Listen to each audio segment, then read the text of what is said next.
बिस्मिल्लाहिर्रहमानिर्रहीम। Break time के मोअज़्ज़िज़ viewers, अस्सलाम वालेकुम। मुझे ज़हर क्यों दिया, इस उन्वान के तहत आज की कहानी हाज़िर खिदमत है।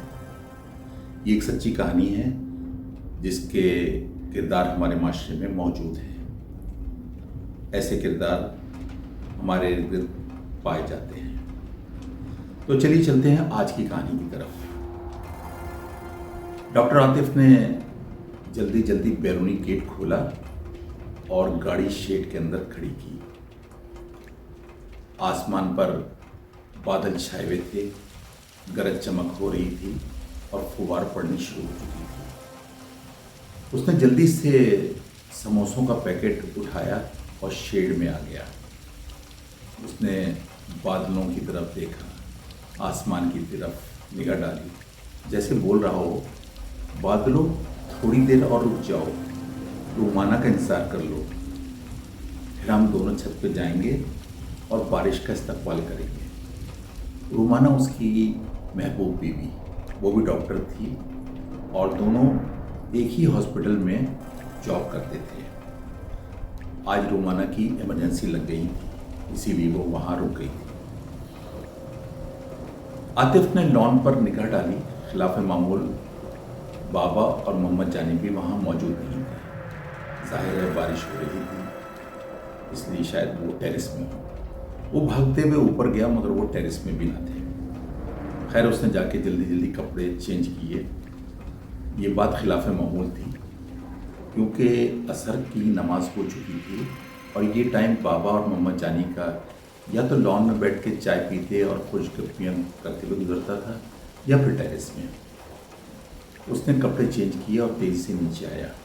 उसने सोचा कि मैं पहले चाय का पानी रख दूं, फिर गरम गरम चाय और समोसों के साथ बाबा को उठाता हूँ, मम्मा को उठाता हूँ। बाबा और मम्मा का कमरा दरवाज़ा बंद था, मगर उसकी खिड़की खुली हुई थी, पर्दा हटा हुआ था। उसने बाहर से देखा कि मम्मा खिलाफ मामूल लेटी भी हैं बिस्तर पर, मगर उनका एक हाथ पलंग से बाहर लटक रहा है और बाबा भी उसे खिलाफ मामूल लेटे हुए नजर आए। दूसरे लम्हे उसने दरवाज़ा खोला और कमरे के अंदर घुस गया।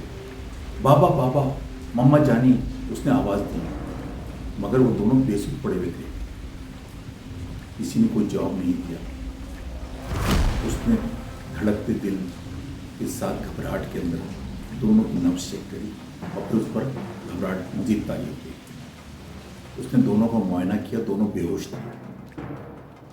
उसने कांपते हाथों के साथ मोबाइल उठाया और रूमाना को फ़ोन किया और सारी बात बताई और उसे कहा कि फ़ौरन एम्बुलेंस भेजे। इसी दौरान उसने अपने दोनों छोटे भाइयों आकिफ़ और शिराज को फ़ोन किया। वो लोग ट्यूशन सेंटर में थे और उनसे कहा कि वो फ़ौरन हॉस्पिटल पहुँचे। थोड़ी देर में एम्बुलेंस आ गई। फ़ौरन उसके सीनियर डॉक्टर प्रोफेसर हरकत में आ गए। खासी जद्दोजहद के बाद डॉक्टर ने बाहर आके बताया कि उनकी मेदे से तो खासी मकदार में नींद की गोलियां बरामद हुई हैं जो नींद की गोली। ना आतिफ को इस बात का यकीन था, ना ही रूमाना को, क्योंकि ना बाबा नींद की दवा इस्तेमाल करते थे और ना ही रूमाना, ना ही मम्मा जानी। आतिफ अपना सर पकड़कर बैठ गया। रूमाना उसे तसल्लियाँ दे रही थी।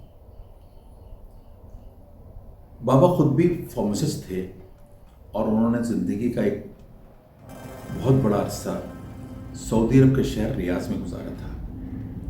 वो एक हॉस्पिटल में बहैसियत फार्मासिस्ट काम करते थे और अभी चंद साल कबल ही रिटायर हुए थे। रिटायरमेंट के बाद वो उस मकान में शिफ्ट हो गए थे, मौजूदा मकान में, जो उनकी गैर मौजूदगी में उनके बड़े बेटे आतिफ ने बड़े प्यार से बनवाया था। अब उनकी ख्वाहिश थी कि वो इस इलाके में कोई फार्मेसी खोल लें, मगर बच्चों और खालदा ने मना कर दिया, क्योंकि उनका कहना था कि आपने सारी ज़िंदगी काम किया है, अब आप आराम करें। हाँ, आपकी ख्वाहिश थी ना कि आप कुरान के दाई बने, तो आप उसके लिए तैयारी करें, पढ़ें और कुरान के दाई बन जाएं। खालदा ने भी बच्चों और शौहर के साथ एक भरपूर ज़िंदगी गुजारी थी। उसका ज़्यादातर वक्त या तो रियाज में गुजरता था, मक्का मुकर्रमा, मदीना मुनव्वरा, कुछ अरसा कराची बच्चों के पास, इस तरह वो ट्रैवल करती रहती थी। एक दफ़ा मक्का मुकर्रमा में तवाफ़ के दौरान इतनी शदीद बारिश हुई कि मुंतज़मीन ने नए तवाफ़ के लिए आने वालों को रोक दिया और उन्होंने कहा जो लोग पहले से मौजूद हैं वहाँ पे वो अपना तवाफ़ मुकम्मल करें। इस तरह खालदा ने अपने शौहर और दीगर लोगों के हमरा बड़े मज़े से बारिश में भीगते हुए तवाफ़ मुकम्मल किया। खालदा एक सुगढ़ बीवी थी। दोनों मियाँ बीवी के दरमियान बहुत अंडरस्टैंडिंग थी। बच्चों ने कभी दोनों को महाज़ जंग पे नहीं देखा था।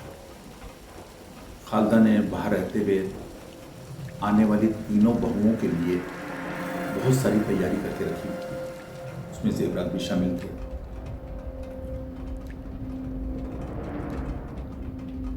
आतिफ परेशान था, रुमाना उसे तसल्ली दे रही थी।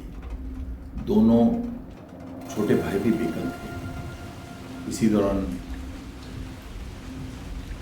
डॉक्टर आतिफ के प्रोफेसर सर्जन परवेज बाहर आते हैं। दोनों पेशेंट के मैदे से भारी मिकदार में नींद की दवा निकली और दोनों अभी तक बेहोश हैं। हम कोशिश कर रहे हैं उनको होश में लाने की, मगर उनके मैदे में इतनी भारी मिकदार में नींद की दवा कैसे पहुंची? उन्होंने आतिफ से पूछा। आतिफ क्या जवाब देता? उसको पता था कि ना ही मम्मा जानी दवा खाती ही नींद की और ना ही पापा, तो फिर ये नींद की दवा उनके मैदे तक कैसे पहुंची? ख़वातीन हज़रात, ये सवाल बहुत अहम था जो सर्जन परवेज़ मालूम कर रहे थे, मगर इसका जवाब ना आतिफ के पास था ना रुमाना के पास। वो तो जब दोनों मियाँ बीवी होश में आते फिर वो बताते कि उनके मैदे तक ये दवा कैसे पहुंची। क्या दोनों ने खुदकशी करने की कोशिश की? जिसका सवाल नहीं पैदा होता था। किसी ने ज़बरदस्ती उनको ये नींद की दवा खिलाई, तो फिर उसका आखिर क्या मकसद था और ज़बरदस्ती कोई कैसे किसी को नींद की दवा खिला सकता था? तो फिर आखिर ये भारी मकदार में नींद की दवा जिसने उन दोनों को बेहोश कर दिया कैसे उनके मैदे तक पहुंची? ख़वातीन हज़रात, इस सवाल का जवाब आने वाली एपिसोड्स में मुलाहिज़ा फरमाइए। ब्रेक टाइम चैनल को लाइक करें, शेयर करें और सब्सक्राइब करें। Thank you.